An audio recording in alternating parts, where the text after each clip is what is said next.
Alright, today I'm going to be showing you how to fix any Outlook version on any OS.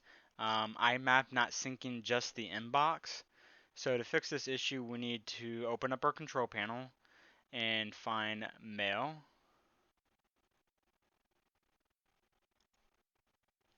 Click on Mail. Then you're going to want to go to Email Accounts.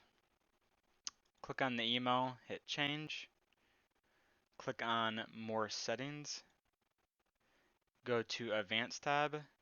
And then on Advanced tab, um, see where it says folders and then root folder path. Now I already put this in here, but usually it's going to be blank or it might have something else. But you're going to want to put in inbox just like so with a capital I. Hit OK. Hit next. Make sure the IMAP settings are all good. Finish. Close. And then open up your Outlook and give it about 2 minutes and make sure Outlook is closed during this point. And wait for it to start syncing, and that should fix that issue.